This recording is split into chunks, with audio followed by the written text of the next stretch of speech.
Closeteers. Hey. So I'm going to address a question that I have gotten over the years, over the decades. Actually, for 3 decades, I've had people ask me this question. A little more than 3 decades, actually. But here lately, people are really asking this question, so I want to address the question. And the question is, how did I, or why did I gangbang, right? That's the question. And sometimes people tell me, I can't believe that you ever gangbang. You just don't fit the look, which is funny to me because I always find myself asking, well, hell, what is the look? But here I go. So I basically started gangbanging when I was probably 8 or 9 years old. Yes, you heard me, 8 or 9 years old.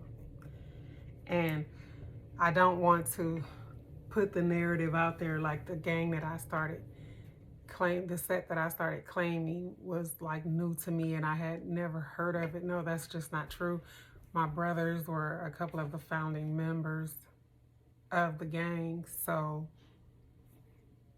I knew that it existed. I just did not take part into it until I was basically forced. Actually, I was 9 or 10 now that I think about it.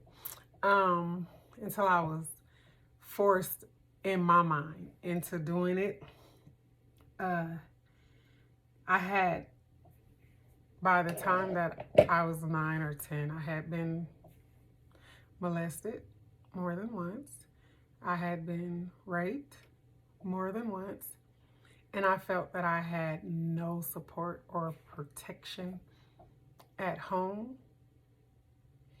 And one of the things that I could remember was with my brothers, with them gangbanging, when anytime anything happened, they had people to call, people to gather up, and they were able, to go and address their problems with backup.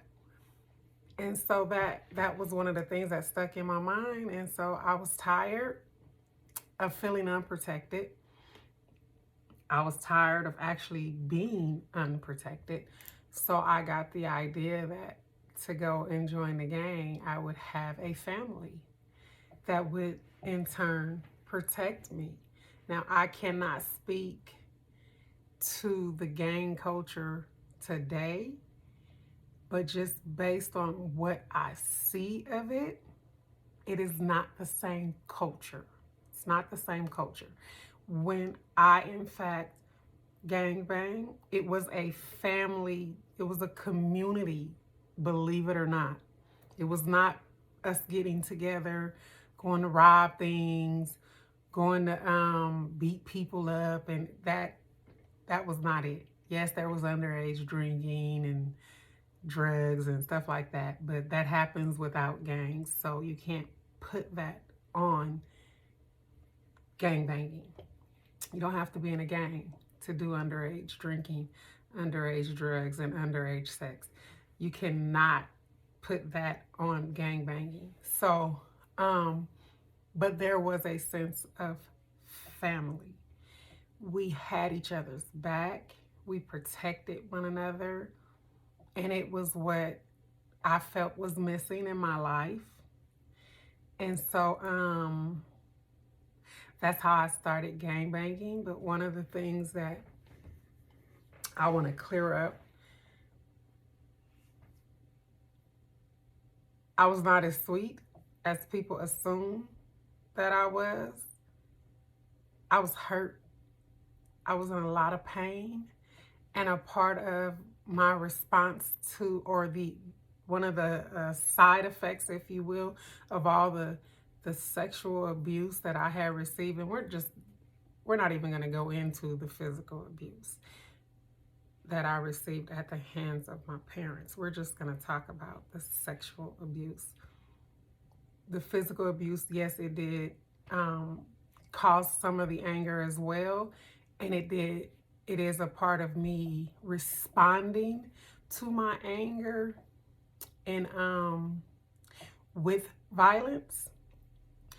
So that was another thing that happened. One of the ways that I released the anger that I had, I did a lot of fighting. It took nothing for me to fight. It was as easy as and simple as breathing. It really was.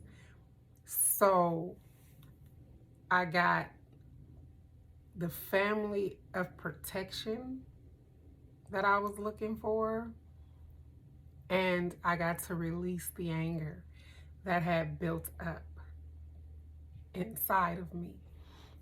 So my world of gangbanging is nothing like the world of, or what's portrayed as the world of gangbanging today. I do not currently gangbang. I have not gangbanged in over 30 years. So the current culture of gangbanging, I cannot speak to with any authority because I am not a part of it, and I really don't know what it really is. All I know is what I see on TV and what I hear. So I'm not going to automatically put that jacket on gangbanging because I know that in the time that I gangbang, and I'm not glorifying gangbanging by any means, okay? But this is what I felt was the answer to the problems that I was having, and nothing that anyone says to me can take that away or can change that, right? I don't care how bad you paint this picture of gangbanging, you can't take away that it actually, in so many ways, for so many years, fulfilled exactly what I was looking for, and it kept me from being suicidal. It kept me for a couple of years. It protected me. I was no longer being raped. I was no longer being molested. So what I looked for it to do, it did. I was able to release so much anger that I had built up in me. Not all the fights were like mutual, like we both wanted to fight. Some fights I just jumped on people because I was paid to. I used to get paid to fight. But it helps me release my anger. And so it was, in a sense, therapeutic. And I know there's going to be a lot of people that totally disagree with that and have so many bad things to say about that, but you did not live my life. You did not walk in my shoes. So you cannot tell me what it did and did not do for me. You don't have the right. You don't have the right. This is me telling my story. This is me telling how something that's so frowned upon was therapeutic to me. It helped me. It stopped me from committing suicide. It made me want to live. It made me feel loved, right? And again, I'm not glorifying it, but I have to be honest in the purpose that it served in my life. Now, did some bad things happen? Hell yes. But bad things happen all the time. So again, there are so many things. When I look at the news, or I hear people's reports of gangbanging, I cannot identify with what they're saying because, as I said, when I gangbanged over 30 years ago, it was not what it is or what they're saying it is. So I can't make the correlation that they have, right? I don't make that correlation. And if you know anything about the Crips were started as a neighborhood protection. We were tired.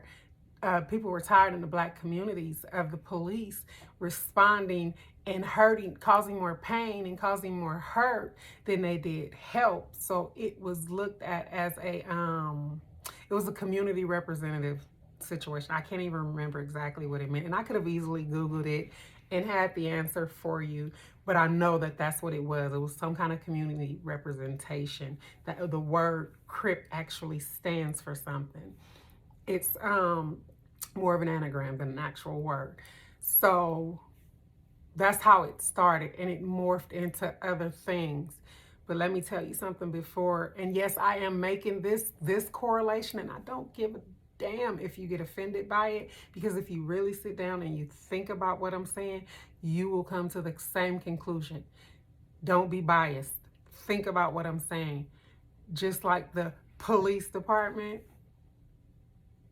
was started on the principles of protecting and serving, well, they were morphed into, they changed into the under the color of protecting and serving, and all they are is a big ass fucking gang right now. You know, that thin blue line that you can't cross. So they're a legal gang, right? A bona fide legal gang. And not like y'all like to say that there's not all cops are bad, there are good cops. Let me tell you something. If you're what you're saying is so true, that means that there should be more good cops than bad cops. Then there should be more cops that don't care about the thin blue line and would rather weed out those bad cops, right? But no, they still hold the line and protect one another, right? Because if not, the police unions will come after them. Or if not, they have to fear that if they go out on a call, they'll be left to stand by themselves and possibly lose their lives, right? So this is why I can say for me that it was more family and communal for me. It was a source of protection for me, right? I can't speak for anyone else. I can't speak to the culture today, to the gang culture today. I can only speak to the gang culture that I was a part of and why I became a part of it. Because I was tired of being hurt. I was tired of being molested. I was tired of being raped. I was tired of being child abused. And many of my homies witnessed me being child abused because my mother had no filter. She didn't care. And I'm not downing my mother. This was how she was raised. She was also a drug addict at the time, so she was not in her right mind. During those times, yes, I did blame her because I had no understanding that that her being a drug addict was a health crisis. I just thought she was just a horrible parent, a bad parent. Now in my older years, I know better, right? So I no longer blame her, but at that time I did. And I felt alone and unprotected, right? My mother would leave sometimes for weeks. We wouldn't see her for weeks. And I was the youngest one. So but everyone else was in junior high or high school and they had their own lives and they were doing their own things. And so I was left at home. I have answered the door for people that my mom had allowed to the house so many times. And when I answered, because I knew not to let strangers in, I knew not to talk to strangers, but these were people that she had invited into our homes. These were people that were, quote unquote, our uncles, right? And I have been raped by them. Raped by them. I opened the door and I let the wolf in. And I have been raped on more than one occasion because my mom was doing her thing. She was doing her thing. So I felt so unprotected and so alone that rather than sit in the house and be left in that position, I found a group of people that I felt were like-minded, and we were in a gang. And I had more protected days and nights when I gangbanged than I did when I was home. And I want you to hear what I'm saying because I only gangbanged for a period of 5 or 6 years. Yeah, 5 or 6 years. Yeah, 4 to 6 years. That's all. That's the period, right? And so imagine me saying from the time I was 0 to 14, from the time I was 0 to 14, I felt more protected in the 4 to 6 years that I gangbanged than I did any other time in my life. And then let me remind you, if you haven't seen any of my other videos, or if maybe you have and you've forgotten, that I can't remember a lot of my childhood. I really can't remember anything before I was 5 years old.